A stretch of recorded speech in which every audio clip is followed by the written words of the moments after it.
कौन है यह व्यक्ति और क्यों मुस्लिम दुनिया में इनको इतना पसंद किया जा रहा है? इस व्यक्ति का नाम इब्राहिम ट्राओरे है। बुर्किना फासो के अंतरिम राष्ट्रपति हैं, जिन्होंने सितंबर 2022 में एक सैन्य तख्ता पलट के जरिए सत्ता संभाली।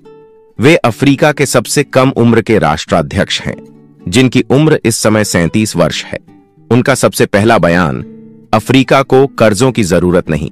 जनवरी 2025 में ट्राओरे ने एक बयान में कहा, 1.1 अफ्रीका को वर्ल्ड बैंक, IMF, यूरोप या अमेरिका की जरूरत नहीं। हम अफ्रीकियों के पास अपनी अर्थव्यवस्था को बिना कर्जों के विकसित करने की क्षमता है। हम वित्तीय गुलामी जारी नहीं रख सकते। यह बयान सोशल मीडिया पर वायरल हुआ और बहुत से लोगों ने उनके आत्मनिर्भरता के संदेश की सराहना की।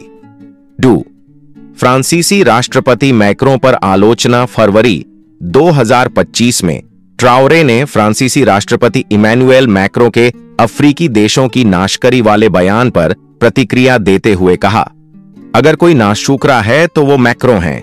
फ्रांस आज हमारे पूर्वजों की वजह से मौजूद है, उन्हें हमारे लिए दुआ करनी चाहिए।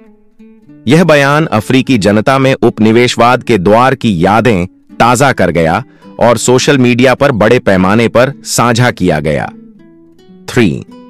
सऊदी अरब की मस्जिदों के प्रस्ताव पर प्रतिक्रिया। मार्च 2025 में सऊदी अरब ने बुर्किना फासो में 200 मस्जिदें बनाने का प्रस्ताव दिया।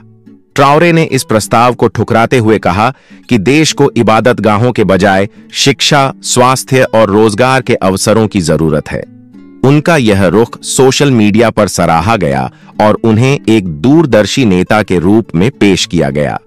हमारी यही दुआ है, अल्लाह उनकी हिफाजत करे। और इस्लामी जानकारी के लिए इस्लाम विथ AI को फॉलो करें।